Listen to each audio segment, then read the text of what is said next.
What's up, everyone? I'm here with Paul Nowak from Iris Reading, Master Speed Reading Ninja. This guy can read some books, and he's here to give us some tips. Paul, first of all, before we get into any tips about reading or speed reading techniques, what's the importance of really being able to do this?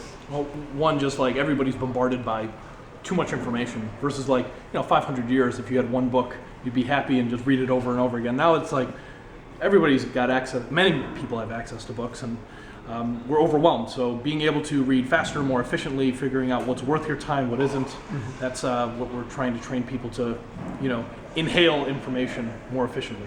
Perfect. And I saw that today. We had like a group of about 40 students. Their reading speed went up. Yeah, and I did the exercises. I went from about 260 to 400 and something by the second exercise, just by doing that. So and we focus on memorization techniques too. So we memorized 12 chapters from a book, going over a memory technique. So it's not just about like reading quickly, but also trying to remember what you read. Right. So Paul, 3 tips for anybody out there to be able to read faster, and start applying this to their daily life. Sure. Simplest thing anybody can do right now is start reading with your hand or a pen to guide your eyes. Obviously, this is a little more useful if you're reading printed material, because reading on the screen is a little different. Nobody wants to use their hand on a touch screen. But if you're using your hand as a guide, that can be, your eyes are naturally attracted to motion. So when you're going like this, it's just easier to focus. And because your eyes are attracted to motion, you pay more attention. So if you have better attention and focus, you go faster. So one is use your hand or a pen, something to guide your eyes.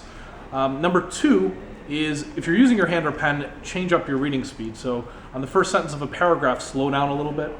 After that first sentence, go a little faster. New paragraph, slow down a little bit. So the first sentence is the main idea. So if you go a little more slowly there, you can take it and try to run with it.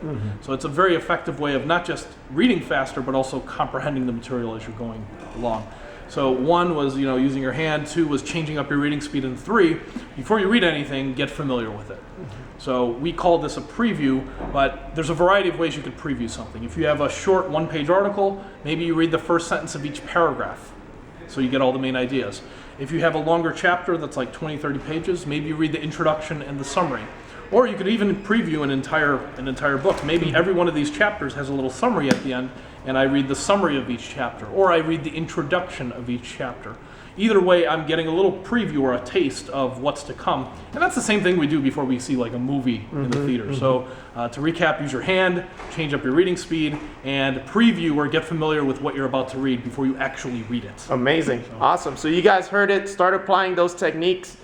This is Iris Reading, so I'll put a link in the description. irisreading.com. Lots of free resources on there. Sounds good. Great. All right. Thanks a lot, Paul. Thanks. You have a good one.